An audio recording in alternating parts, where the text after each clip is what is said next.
এবছর অর্থাৎ 2025 সালে তোমরা যারা 11-এ পাঠরত তরুণীর স্বপ্ন প্রকল্পে স্কিমের আন্ডারে 10,000 টাকা পেতে চলেছ। ঠিক আছে, তোমাদের প্রত্যেকের জন্য ভিডিওটি ভীষণ গুরুত্বপূর্ণ, কেননা 2025 সালে তরুণীর স্বপ্ন প্রকল্পে আন্ডারে যে 10,000 টাকা দেওয়া হয় সেই টাকা পাওয়ার ক্ষেত্রে যাতে ছাত্রছাত্রীদের সঠিক অ্যাকাউন্টে দেওয়া হয়, কোনো রকমভাবে ভুলভাল অ্যাকাউন্টে না চলে যায়। ঠিক আছে, এই সমস্ত বিষয়গুলি খেয়াল রাখার জন্য এবছর নতুন করে টাকা পাওয়ার বিষয়ে কিছু পন্থা অবলম্বন করা হয়েছে। ঠিক আছে, তাই আজকের ভিডিওতে আমরা দেখিয়ে দেবো যে সঠিক পদ্ধতিতে আপনারা কীভাবে ফর্ম ফিল আপ করবেন এনএক্সআরএফ। তাই বন্ধুরা ভিডিওটি শুরু থেকে শেষ পর্যন্ত অবশ্যই দেখবেন। চলুন বন্ধুরা ভিডিওটা শুরু করা যাক। তো দেখুন বন্ধুরা, তরুণের স্বপ্ন ফর্ম ফিল আপে আমি নিয়ে চলে এসেছি এখানে। তো দেখুন বন্ধুরা, তরুণের স্বপ্ন প্রকল্পে ফর্ম আপনারা কীভাবে ফিল আপ করবেন স্টেপ বাই স্টেপ দেখাবো।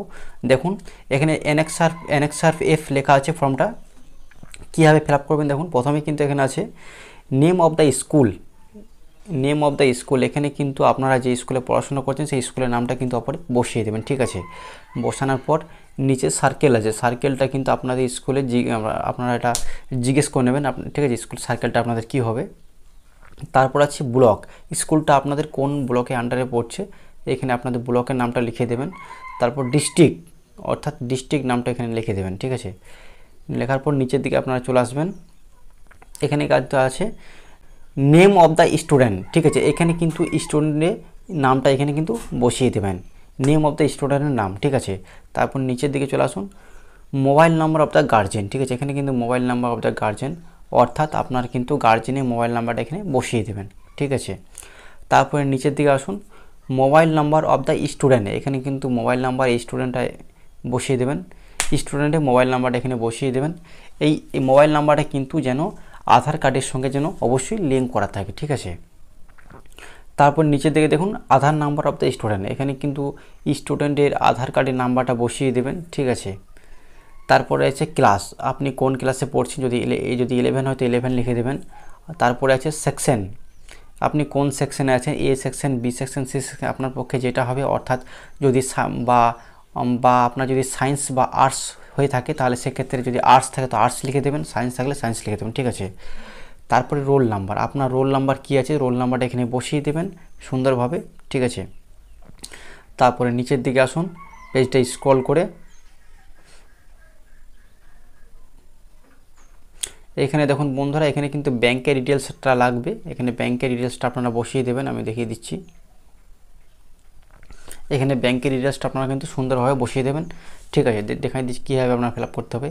এই জায়গায় দেখুন student name in appears in the bank account, এখানে কিন্তু স্টুডেন্টের নামটা বসিয়ে দেবেন, মানে ব্যাংকের পাসবইয়ে যে নামটা আছে সেটা কিন্তু দেখে বসিয়ে দেবেন। ঠিক আছে, তারপর নিচের দিকে চলে আসবেন নেম অফ দ্য ব্যাঙ্ক, অর্থাৎ আপনার ব্যাংকের নাম কি আছে SBI ইউকো যেটা নাম হবে সেটা কিন্তু এখানে বসিয়ে দেবেন। ঠিক আছে, তারপর নিচের দিকে চলে আসবেন ব্রাঞ্চটা বসিয়ে দেবেন, আপনার কোন ব্রাঞ্চে ব্যাংকের বই বোর্ডে সেটা বসিয়ে দেবেন। তারপরে আছে আইএফএস কোড, আইএফএস কোডটা এখানে কিন্তু বসিয়ে দেবেন। আপনার ব্যাংকের বইয়ে দেখেন, ব্যাংকের বইয়ে কিন্তু ফার্স্ট পেজে কিন্তু লেখা থাকবে, ব্যাংকের বইটা দেখে কিন্তু লিখে দেন, আইএফএস কোডটা বসিয়ে দেবেন আপনারা। তারপর হচ্ছে bank account number, bank account নাম্বারটা আপনারা বসিয়ে দেবেন। এটা কিন্তু ব্যাংক অ্যাকাউন্ট নাম্বার মাস্ট, এটা কিন্তু আপনারা মানে সঠিকভাবে লিখে দেবেন। তারপরে দেখুন নিচে লেখা আছে কপি, আপনাদেরকে এর সঙ্গে কি দিতে হবে না bank passbook and Aadhaar card, bank অ্যাকাউন্টের জেরক্স এবং আধার কার্ডের জেরক্স লাগবে। ঠিক আছে,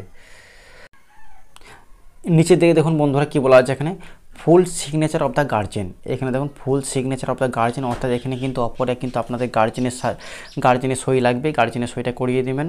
তারপরে আছে ডান সাইডে দেখুন full signature of the student, full signature of the student, এখানে কিন্তু স্টুডেন্টের সই লাগবে। ঠিক আছে, অপরের সইটা এখানে করে দেবেন, স্টুডেন্টের সইটা। চলুন পেজটা নিচের দিকে স্ক্রল করি একটু। বন্ধুরা এই জায়গাটা দেখবেন কি বলা হয়েছে, এখানে কিন্তু এই জায়গায় কিন্তু শ্রীমতী এখানে লেখা আছে, এখানে কিন্তু আপনার এখানে গার্জেনের নামটা এখানে কিন্তু অপরে বসিয়ে দেবেন। আপনার অভিভাবক যদি পিতা থাকে তাহলে পিতার নাম বসিয়ে দেবেন, যদি মাতা থাকে তাহলে মাতার নামটাকে এখানে বসিয়ে দেবেন। ঠিক আছে, তারপর নিচে এখানে শ্রী দেখুন, এখানে শ্রী আর মিস, আপনি যদি মহিলা হন তাহলে সেক্ষেত্রে মিস করবেন, আর যদি পুরুষ হন সেক্ষেত্রে কিন্তু শ্রীতে রাইট ক্লিক করবেন, রাইট ক্লিক করার পর এখানে কিন্তু আপনাদের নামটা বসিয়ে দেবেন। এখানে কিন্তু নিচে কিন্তু স্টুডেন্টের নামটা এখানে বসিয়ে দেবেন। ঠিক আছে, অর্থাৎ বিষয়টা বুঝতে পারলেন যে অপরে কিন্তু আপনাদের গার্জেন নেম, অর্থাৎ অপরে কিন্তু আপনার বাবার নামটা বসিয়ে দেবেন, নিচে আপনার নাম স্টুডেন্টের নামটা নিচে কিন্তু বসিয়ে দেবেন। তারপর চলে আসুন নিচের দিকে ডেট, আপনি যেদিন স্কুলে জমা দিচ্ছেন ফর্মটা সেই ডেটটা কিন্তু এখানে বসিয়ে দেবেন। তারপর হচ্ছে full signature of the guardian, full signature of the guardian, এখানে কিন্তু আবার ওপরে আপনার গার্জেনের সইটা করিয়ে নেবেন। তারপরে দেখুন নিচে আছে রিলেশনশিপ উইথ দ্য স্টুডেন্ট, অর্থাৎ আপনার সঙ্গে আপনার বাবার কী সম্পর্কটা কিন্তু এখানে লিখে দেবেন।